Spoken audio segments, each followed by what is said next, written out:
சுதந்திரமான பிளைன்ஃபீல்ட் கிறிஸ்தவ அறிவியல் தேவாலயத்திலிருந்து வாராந்திர பைபிள் பாடத்தை நீங்கள் கேட்கிறீர்கள்.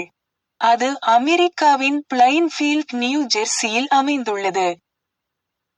மேலும் தகவலுக்கு எங்கள் வலைத்தளத்தை பார்வையிடவும். www.plainfieldcs.com. இது பாடம் ஞாயிற்றுக்கிழமை பிப்ரவரி 15, 2026. தலைப்பு: ஆத்மா. கோல்டன் உரை. சங்கீதம். கர்த்தாவே, உம்மிடத்தில் என் ஆத்துமாவை உயர்த்துகிறேன். பொறுப்பு ரீதியான வாசிப்பு. ரோமர். நீங்கள் இந்த பிரபஞ்சத்திற்கு ஒத்த வேஷந்தெரியாமல், தேவனுடைய நன்மையும் பிரியமும் பரிபூரணமுமான சித்தம் இன்னதென்று பகுத்தறியத்தக்கதாக உங்கள் மனம் புதிதாகிறதினாலே மறுரூபமாகுங்கள். உங்கள் அன்பு மாயமற்றதாயிருப்பதாக, தீமையை வெறுத்து நன்மையைப் பற்றிக் கொண்டிருங்கள். சகோதர சிநேகத்திலே ஒருவர் மேலொருவர் பட்சமாயிருங்கள். கனம் பண்ணுகிறதிலே ஒருவருக்கொருவர் முந்திக் கொள்ளுங்கள். அசதியாயிராமல் ஜாக்கிரதையாயிருங்கள். ஆவியிலே அனலாயிருங்கள். கர்த்தருக்கு ஊழியஞ் செய்யுங்கள். நம்பிக்கையிலே சந்தோஷமாயிருங்கள். உபத்திரவத்திலே பொறுமையாயிருங்கள். ஜெபத்திலே உறுதியாய் தரித்திருங்கள். உங்களை துன்பப்படுத்துகிறவர்களை ஆசீர்வதியுங்கள். ஆசீர்வதிக்க வேண்டியதேயன்றி சபியாதிருங்கள். நீ தீமையினாலே வெல்லப்படாமல், தீமையை நன்மையினாலே வெல்லு. பாடம் பிரசங்கம். பைபிளிலிருந்து. நீதிமொழிகள். கட்டளையை காத்துக்கொள்ளுகிறவன் தன் ஆத்துமாவை காக்கிறான். ஆதியாகமம். நோவாவுக்கோ கர்த்தருடைய கண்களில் கிருபை கிடைத்தது. அப்பொழுது தேவன் நோவாவை நோக்கி, மாம்சமான யாவரின் முடிவும் எனக்கு முன்பாக வந்தது. அவர்களாலே பூமி கொடுமையினால் நிறைந்தது. நான் அவர்களை பூமியோடுங்கூட அழித்துப் போடுவேன். நீ கொப்பீர் மரத்தால் உனக்கு ஒரு பேழையை உண்டாக்கு. நோவா அப்படியே செய்தான். தேவன் தனக்கு கட்டளையிட்டபடியெல்லாம் அவன் செய்து முடித்தான். ஆதியாகமம். 7 நாள் சென்ற பின்பு பூமியின் மேல் ஜலப்பிரளயம் உண்டாயிற்று. அன்றைய தினமே நோவாவும் நோவாவின் குமாரராகிய சேமும் காமும் யாப்பேத்தும் அவர்களுடனே கூட நோவாவின் மனைவியும் அவன் குமாரரின் 3 மனைவிகளும் பேழைக்குள் பிரவேசித்தார்கள். அவர்களோடு ஜாதி ஜாதியான சகலவித காட்டு மிருகங்களும் ஜாதி ஜாதியான சகலவித நாட்டு மிருகங்களும் பூமியின் மேல் ஊருகிற ஜாதி ஜாதியான சகலவித ஊரும் பிராணிகளும் ஜாதி ஜாதியான சகலவித பறவைகளும் பலவிதமான சிறகுகளுள்ள சகலவித பட்சிகளும் பிரவேசித்தன. ஆதியாகமம். தேவன் நோவாவையும் அவனுடனே பேழையிலிருந்த சகல காட்டு மிருகங்களையும் சகல நாட்டு மிருகங்களையும் நினைத்தருளினார். தேவன் பூமியின் மேல் காற்றை வீச பண்ணினார். அப்பொழுது ஜலம் அமர்ந்தது. 7ஆம் மாதம் 17ஆம் தேதியிலே பேழை அரராத் என்னும் மலைகளின் மேல் தங்கிற்று.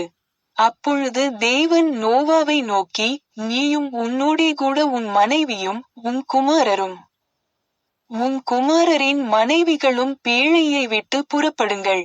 அப்பொழுது நோவாவும் அவன் குமாரரும் அவன் மனைவியும் அவன் குமாரரின் மனைவிகளும் புறப்பட்டு வந்தார்கள். அப்பொழுது நோவா கர்த்தருக்கு ஒரு பலிபீடம் கட்டி, சுத்தமான சகல மிருகங்களிலும் சுத்தமான சகல பறவைகளிலும் சிலவற்றை தெரிந்து கொண்டு அவைகளை பலிபீடத்தின் மேல் தகனபலிகளாக பலியிட்டான். ஆதியாகமம். பின்பு தேவன் நோவாவையும் அவன் குமாரரையும் ஆசீர்வதித்து, நீங்கள் பலுகிப் பெருகி பூமியை நிரப்புங்கள். பின்னும் தேவன் நோவாவையும் அவன் குமாரரையும் நோக்கி, நான் உங்களோடும் உங்களுக்கு பின்வரும் உங்கள் சந்ததியோடும் நான் என் வில்லை மேகத்தில் வைத்தேன், அது எனக்கும் பூமிக்கும் உண்டான உடன்படிக்கைக்கு அடையாளமாயிருக்கும். அந்த வில் மேகத்தில் தோன்றும்போது தேவனுக்கும் பூமியின் மேலுள்ள சகலவித மாம்ச ஜீவன்களுக்கும் உண்டான நித்திய உடன்படிக்கையை நான் நினைவு கூறும்படிக்கு அதை நோக்கி பார்ப்பேன். சங்கீதம். பூமியும் அதின் நிறைவும் உலகமும் அதிலுள்ள குடிகளும் கர்த்தருடையது. அவரே அதை கடல்களுக்கு மேலாக அஸ்திபாரப்படுத்தி அதை நதிகளுக்கு மேலாக ஸ்தாபித்தார். யார் கர்த்தருடைய பர்வதத்திலே ஏறுவான்? யார் அவருடைய பரிசுத்த ஸ்தலத்தில் நிலைத்திருப்பான்? கைகளில் சுத்தமுள்ளவனும் இருதயத்தில் மாசில்லாதவனுமாயிருந்து தன் ஆத்துமாவை மாயைக்கு ஒப்புக்கொடாமலும் கபடாய் ஆணையிடாமலும் இருக்கிறவனே.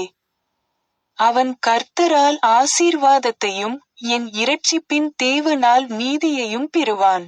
இதுவே அவரை தேடி விசாரித்து அவருடைய சமூகத்தை நாடுகிற யாக்கோபு என்னும் சந்ததி. வாசல்களே, உங்கள் தலைகளை உயர்த்துங்கள். அநாதி கதவுகளே, உயருங்கள். மகிமையின் ராஜா உட்பிரவேசிப்பார். யார் இந்த மகிமையின் ராஜா? அவர் சேனைகளின் கர்த்தரானவர், அவரே மகிமையின் ராஜா. பேதுரு. நீங்களோ உங்களை அந்தகாரத்தினின்று தம்முடைய ஆச்சரியமான ஒளியினிடத்திற்கு வரவழைத்தவருடைய புண்ணியங்களை அறிவிக்கும்படிக்கு தெரிந்து கொள்ளப்பட்ட சந்ததியாயும் ராஜரீகமான ஆசாரிய கூட்டமாயும் பரிசுத்த ஜாதியாயும் அவருக்குச் சொந்தமான ஜனமாயும் இருக்கிறீர்கள். அப்போஸ்தலருடைய நடபடிகள். பெந்தெகொஸ்தே என்னும் நாள் வந்தபோது அவர்கள் எல்லாரும் ஒருமனப்பட்டு ஓரிடத்திலே வந்திருந்தார்கள். அப்பொழுது பலத்த காற்று அடிக்கிற முழக்கம் போல வானத்திலிருந்து சடிதியாய் ஒரு முழக்கம் உண்டாகி அவர்கள் உட்கார்ந்திருந்த வீடு முழுவதையும் நிரப்பிற்று. அல்லாமலும் அக்கினிமயமான நாவுகள் போல பிரிந்திருக்கும் நாவுகள் அவர்களுக்கு காணப்பட்டு அவர்கள் ஒவ்வொருவர் மேலும் வந்து அமர்ந்தது. அவர்கள் எல்லாரும் பரிசுத்த ஆவியினாலே நிரப்பப்பட்டு ஆவியானவர் தங்களுக்கு தந்தருளின வரத்தின்படியே வெவ்வேறு பாஷைகளிலே பேசத் தொடங்கினார்கள். வானத்தின் கீழிருக்கிற சகல தேசத்தாரிலுமிருந்து வந்த தேவபக்தியுள்ள யூதர்கள் அப்பொழுது எருசலேமிலே வாசம் பண்ணினார்கள். எல்லாரும் பிரமித்து ஆச்சரியப்பட்டு ஒருவரையொருவர் பார்த்து, இதோ பேசுகிற இவர்கள் எல்லாரும் கலிலேயரல்லவா? எல்லாரும் பிரமித்து ஆச்சரியப்பட்டு ஒருவரையொருவர் பார்த்து, இதோ பேசுகிற இவர்கள் எல்லாரும் கலிலேயரல்லவா? அப்படியிருக்க நம்மில் அவரவர்களுடைய ஜென்ம பாஷைகளிலே இவர்கள் பேச கேட்கிறோமே, இதெப்படி? எல்லாரும் பிரமித்துச் சந்தேகப்பட்டு இதென்னமாய் முடியுமோ என்று ஒருவரோடொருவர் சொல்லிக் கொண்டார்கள். மற்றவர்களோ, இவர்கள் மதுபானத்தினால் நிறைந்திருக்கிறார்கள் என்று பரியாசம் பண்ணினார்கள். அப்பொழுது பேதுரு 11 கூட நின்று அவர்களை நோக்கி உரத்த சத்தமாய், யூதர்களே, எருசலேமில் வாசம் பண்ணுகிற ஜனங்களே, நீங்கள் எல்லாரும் அறிந்து கொள்வீர்களாக என் வார்த்தைகளுக்கு செவி கொடுங்கள். நீங்கள் நினைக்கிறபடி இவர்கள் வெறி கொண்டவர்களல்ல. பொழுது விடிந்து 3ஆம் மணி வேளையாயிருக்கிறதே. தீர்க்கதரிசியாகிய யோவேலினால் உரைக்கப்பட்டபடியே இது நடந்தேறுகிறது. கடைசி நாட்களில் நான் மாம்சமான யாவர் மேலும் என் ஆவியை ஊற்றுவேன். அப்பொழுது உங்கள் குமாரரும் உங்கள் குமாரத்திகளும் தீர்க்க தரிசனம் சொல்லுவார்கள். உங்கள் வாலிபர் தரிசனங்களை அடைவார்கள். உங்கள் மூப்பர் சொப்பனங்களை காண்பார்கள். என்னுடைய ஊழியக்காரர் மேலும் என்னுடைய ஊழியக்காரிகள் மேலும் அந்நாட்களில் என் ஆவியை ஊற்றுவேன். அப்பொழுது அவர்கள் தீர்க்க தரிசனம் சொல்லுவார்கள். அல்லாமலும் உயர வானத்திலே அற்புதங்களையும் தாழ பூமியிலே இரத்தம், அக்கினி, புகைக்காடாகிய அதிசயங்களையும் காட்டுவேன். அப்பொழுது கர்த்தருடைய நாமத்தை தொழுது கொள்ளுகிறவனெவனோ அவன் இரட்சிக்கப்படுவான் என்று தேவன் உரைத்திருக்கிறார். தெசலோனிக்கேயர். தேவன் நம்மை கோபாக்கினைக்கென்று நியமிக்காமல் நம்முடைய கர்த்தராகிய இயேசு கிறிஸ்து மூலமாய் இரட்சிப்படைவதற்கென்று நியமித்தார். ஆகையால் நீங்கள் செய்து வருகிறபடியே ஒருவரையொருவர் தேற்றி ஒருவருக்கொருவர் பக்தி விருத்தி உண்டாகும்படி செய்யுங்கள். கொலோசேயர். நீங்கள் கர்த்தராகிய கிறிஸ்துவைச் சேவிக்கிறதினாலே சுதந்திரமாகிய பலனை கர்த்தராலே பெறுவீர்களென்று அறிந்து எதைச் செய்தாலும் அதை மனுஷர்களுக்கென்று செய்யாமல் கர்த்தருக்கென்றே மனப்பூர்வமாய்ச் செய்யுங்கள். மேரி பேக்கர் எட்டி எழுதிய கிறிஸ்டியன் சயின்ஸ் பாடநூல் அறிவியல் மற்றும் ஆரோக்கியத்துடன் கீடூத்தி ஸ்கிரிப்ட்ஸிலிருந்து தொடர்புடைய பத்திகளை படிப்பேன். அறிவியல் மற்றும் ஆரோக்கியம். கிறிஸ்தவ அறிவியலில் பயன்படுத்தப்படுவது போல ஆன்மா என்பது ஆவி அல்லது கடவுளின் ஒத்த சொல்லாகும். தெய்வீக மனம் புல்லின் நுனியிலிருந்து நட்சத்திரம் வரை அனைத்து அடையாளங்களையும் தனித்துவமாகவும் நித்தியமாகவும் பராமரிக்கிறது. கேள்விகள்: கடவுளின் அடையாளங்கள் என்ன? ஆன்மா என்றால் என்ன? உருவாக்கப்பட்ட பொருளில் உயிர் அல்லது ஆன்மா இருக்கிறதா? ஆன்மா என்பது ஆவி, கடவுள், வரையறுக்கப்பட்ட வடிவத்திற்கு வெளியே உள்ள படைப்பு, ஆளும், எல்லையற்ற கொள்கைக்கு ஒத்ததாகும். இது வடிவங்கள் மட்டுமே பிரதிபலிக்கிறது.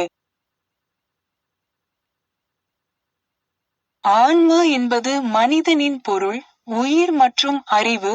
இது தனிப்பட்டது, ஆனால் பொருளில் அல்ல. ஆன்மா ஒருபோதும் ஆன்மாவை விட தாழ்ந்த எதையும் பிரதிபலிக்க முடியாது.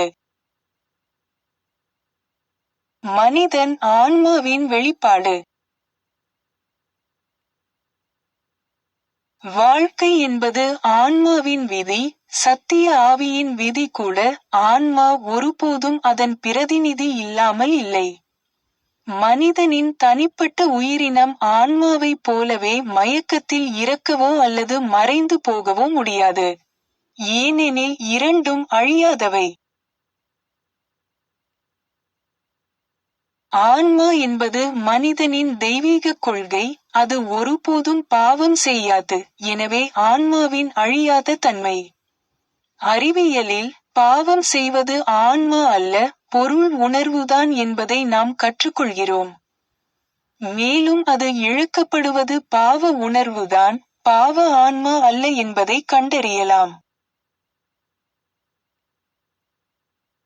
புரிதல் வாழ்க்கை மற்றும் அறிவின் நிலைப்பாடுகளை ஒரு பொருளிலிருந்து ஆன்மீக அடிப்படைக்கு மாற்றும் போது நாம் வாழ்க்கையின் யதார்த்தத்தை பெறுவோம், ஆன்மாவின் மீது உணர்வின் கட்டுப்பாட்டை பெறுவோம். மேலும் கிறிஸ்தவத்தை அல்லது உண்மையை அதன் தெய்வீக கொள்கையில் உணர்வோம். இணக்கமான மற்றும் அழியாத மனிதன் பெறப்படுவதற்கும் அவனது திறன்கள் வெளிப்படுத்தப்படுவதற்கும் இதுவே உச்சக்கட்டமாக இருக்க வேண்டும். தெய்வீக அறிவியலை அங்கீகரிப்பதற்கு முன்பு நிறைவேற்றப்பட வேண்டிய மகத்தான வேலையை கருத்தில் கொண்டு, வரையறுக்கப்பட்ட நம்பிக்கை அதன் பிழையை கைவிட தயாராக இருப்பது மிகவும் முக்கியமானது. மனிதனின் ஞானம் பாவத்தில் திருப்தியை காணவில்லை, ஏனெனில் கடவுள் பாவத்தை துன்பத்திற்கு தண்டனை விதித்துள்ளார்.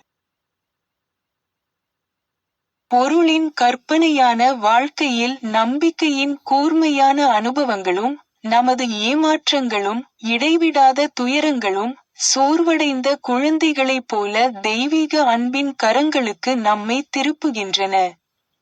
பின்னர் நாம் தெய்வீக அறிவியலில் வாழ்க்கையை கற்றுக்கொள்ளத் தொடங்குகிறோம். இந்த பாலூட்டும் செயல்முறை இல்லாமல் தேடுவதன் மூலம் நீங்கள் கடவுளை கண்டுபிடிக்க முடியுமா? ஒருவரின் பிழையிலிருந்து விடுபடுவதை விட சத்தியத்தை விரும்புவது எளிது. கிறிஸ்தவ அறிவியலை புரிந்து கொள்ள மனிதர்கள் முயற்சி செய்யலாம். ஆனால் அவற்றுக்காக பாடுபடாமல் இருப்பதன் உண்மைகளை அவர்களால் கிறிஸ்தவ அறிவியலிலிருந்து பெற முடியாது. இந்த போராட்டம் எல்லா வகையான பிழைகளையும் கைவிடுவதற்கும் நன்மையை தவிர வேறு எந்த உணர்வையும் கொண்டிருக்காமல் இருப்பதற்கும் முயற்சி செய்வதில் உள்ளது. அன்பின் ஆரோக்கியமான தண்டனைகள் மூலம் அறிவியலின் அடையாளங்களான நீதி, அமைதி மற்றும் தூய்மையை நோக்கிய பயணத்தில் நாம் முன்னேற உதவுகிறோம். சத்தியத்தின் எல்லையற்ற பணிகளைக் கண்டு நாம் இடைநிறுத்தப்படுகிறோம். கடவுளுக்காக காத்திருங்கள். பின்னர் எல்லையற்ற சிந்தனை பரவசமடைந்து வரையறுக்கப்படாத கருத்தாக்கம் தெய்வீக மகிமையை அடைய இறக்கைகள் கொண்டதாக மாறும் வரை நாம் முன்னேறுகிறோம். மேலும் புரிந்து கொள்ள நாம் ஏற்கனவே அறிந்ததை நடைமுறைப்படுத்த வேண்டும். உண்மை புரிந்து கொள்ளப்படும்போது நிரூபிக்கத்தக்கது. மேலும் நிரூபிக்கப்படும் வரை நன்மை புரிந்து கொள்ளப்படாது என்பதை நாம் நினைவில் கொள்ள வேண்டும். சில விஷயங்களில் உண்மையாக இருந்தால் நாம் பலவற்றின் மீது ஆட்சியாளர்களாக ஆக்கப்படுவோம். ஆனால் பயன்படுத்தப்படாத ஒரு திறமை சிதைந்து தொலைந்து போகிறது. நோயாளிகள் அல்லது பாவம் செய்பவர்கள் விழித்தெழுந்து தங்களிடம் இல்லாதவற்றின் தேவையை உணரும்போது அவர்கள் தெய்வீக அறிவியலை ஏற்றுக்கொள்வார்கள். அது ஆன்மாவை நோக்கி ஈர்க்கப்பட்டு பொருள் உணர்விலிருந்து விலகி உடலிலிருந்து சிந்தனையை நீக்கி மரண மனதை கூட நோய் அல்லது பாவத்தை விட சிறந்த ஒன்றை பற்றிய சிந்தனைக்கு உயர்த்துகிறது. கடவுளை பற்றிய உண்மையான யோசனை வாழ்க்கை மற்றும் அன்பின் உண்மையான புரிதலை தருகிறது.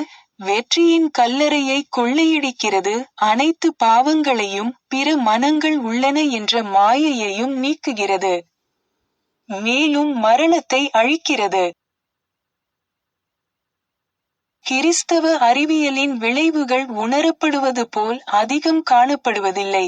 அது உண்மை தன்னை வெளிப்படுத்தும் அமைதியான சிறிய குரல் ஆகும். நாம் இந்த உச்சரிப்பிலிருந்து விலகிச் செல்கிறோம் அல்லது அதை கேட்டு மேலே செல்கிறோம். மனிதனின் உயர்ந்த இயல்பு தாழ்ந்தவர்களால் ஆளப்படுவதில்லை. அப்படி இருந்தால் ஞானத்தின் வரிசை தலைகீழாக மாறும். வாழ்க்கையை பற்றிய நமது தவறான பார்வைகள் நித்திய நல்லிணக்கத்தை மறைத்து நாம் புகார் செய்யும் தீமைகளை உருவாக்குகின்றன. மனிதர்கள் பொருள் விதிகளை நம்புவதாலும் மன அறிவியலை நிராகரிப்பதாலும் இது பொருள்முதல்வாதத்தை முதலில் ஆக்குவதில்லை. ஆன்மாவின் உயர்ந்த விதியை நிலைநிறுத்துவதில்லை. இருப்பு அறிவியலை புரிந்து கொண்டால் கட்டுப்படுத்தும் மனதை விட நுரையீரல் நோயை தடுப்பதற்கு ஃப்ளானல் சிறந்தது என்று நீங்கள் ஒருபோதும் நினைக்க மாட்டீர்கள். அறிவியலில் மனிதன் ஆன்மாவின் சந்ததி. அழகான, நல்ல மற்றும் தூய்மையானவன் அவனது வம்சாவளியை உருவாக்குகிறான். அவனது தோற்றம் மனிதர்களைப் போல மிருகத்தனமான உள்ளுணர்வில் இல்லை. அல்லது அறிவை அடைவதற்கு முன்பு அவன் பொருள் நிலைமைகளை கடந்து செல்வதில்லை. ஆவி என்பது அவனது பழமையான மற்றும் இறுதி இருப்பின் மூலமாகும். கடவுள் அவனது தந்தை. வாழ்க்கை என்பது அவனது இருப்பின் சட்டம். நமது ஆண்டவரும் எஜமானரும் ஆன்மீக எழுச்சியின் மூலம் நோயுற்றவர்களை குணப்படுத்தினார், இறந்தவர்களை எழுப்பினார். காற்று மற்றும் அலைகளை கூட அவருக்கு கீழ்ப்படியும்படி கட்டளையிட்டார் என்பதை நாம் நினைவில் கொள்ளும்போது விலங்கு இயல்புகள் குணத்திற்கு வலிமை அளிக்கக்கூடும் என்ற கருத்து மிகவும் அபத்தமானது. கிருபையும் சத்தியமும் மற்ற எல்லா வழிகளையும் முறைகளையும் விட சக்தி வாய்ந்தவை. பிரபலமான கிறிஸ்தவத்தின் வரையறுக்கப்பட்ட ஆர்ப்பாட்டத்தில் ஆன்மீக சக்தி இல்லாதது பல நூற்றாண்டுகளின் உழைப்பை மௌனமாக்குவதில்லை. உடல் ரீதியானது அல்ல, ஆன்மீக உணர்வு தேவை. பாவம், நோய் மற்றும் மரணத்திலிருந்து விடுவிக்கப்பட்ட மனிதன் உண்மையான சாயல் அல்லது ஆன்மீக இலட்சியத்தை முன்வைக்கிறான். உன் தேவனாகிய கர்த்தரை உன் முழு இருதயத்தோடும் உன் முழு ஆத்துமாவோடும் உன் முழு மனதோடும் நேசிக்கிறாயா? இந்த கட்டளையில் நிறைய விஷயங்கள் அடங்கும். வெறும் பொருள் உணர்வு, வாசம் மற்றும் வழிபாட்டை சரணடைவது கூட. இது கிறிஸ்தவத்தின் எல்டோராடோ.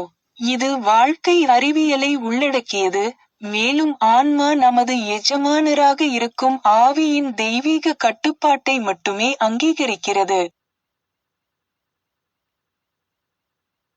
சர்ச் கையேட்டில் கொடுக்கப்பட்டுள்ளபடி மேரி பேக்கர் எட்டியின் 3 தினசரி கடமைகளை இப்போது படிப்பேன். தினசரி ஜெபம். ஒவ்வொரு நாளும் ஜெபிப்பது இந்த திருச்சபையின் ஒவ்வொரு உறுப்பினரின் கடமையாகும். உம்முடைய ராஜ்யம் வா, தெய்வீக சத்தியம், வாழ்க்கை, அன்பு ஆகியவற்றின் ஆட்சி என்னுள் நிலை பெறட்டும். எல்லா பாவங்களையும் என்னிடமிருந்து விலக்கட்டும். உம்முடைய வார்த்தை எல்லா மனிதர்களிடமும் பாசத்தை வளப்படுத்தி அவற்றை ஆளட்டும். நோக்கங்கள் மற்றும் செயல்களுக்கான விதி. தி மதர் சர்ச்சின் உறுப்பினர்களின் நோக்கங்கள் அல்லது செயல்களை விரோதமோ அல்லது தனிப்பட்ட இணைப்போ தூண்டக்கூடாது. அறிவியலில், தெய்வீக அன்பு மட்டுமே மனிதனை ஆளுகிறது. ஒரு கிறிஸ்தவ விஞ்ஞானி அன்பின் இனிமையான வசதிகளையும், பாவத்தை கண்டிப்பதிலும், உண்மையான சகோதரத்துவம், தொண்டு, மன்னிப்பு ஆகியவற்றிலும் பிரதிபலிக்கிறார். இந்த திருச்சபையின் உறுப்பினர்கள் தினந்தோறும் கவனித்து, எல்லா தீமைகளிலிருந்தும் தீர்க்கதரிசனம், தீர்ப்பு, கண்டனம், ஆலோசனை, செல்வாக்கு செலுத்துதல் அல்லது தவறாக செல்வாக்கு செலுத்துதல் ஆகியவற்றிலிருந்து விடுவிக்கப்பட வேண்டும். கடமைக்கு விழிப்புணர்வு. ஆக்கிரமிப்பு மனநல ஆலோசனைகளுக்கு எதிராக தினமும் தன்னை தற்காத்துக் கொள்வது இந்த திருச்சபையின் ஒவ்வொரு உறுப்பினரின் கடமையாகும். மேலும் கடவுளுக்கும் அவரது தலைவருக்கும் மனிதகுலத்திற்கும் அவர் செய்ய வேண்டிய கடமையை மறக்கவோ புறக்கணிக்கவோ கூடாது. அவருடைய கிரியைகளால் அவர் நியாயந்தீர்க்கப்படுவார், நியாயப்படுத்தப்படுவார் அல்லது கண்டிக்கப்படுவார்.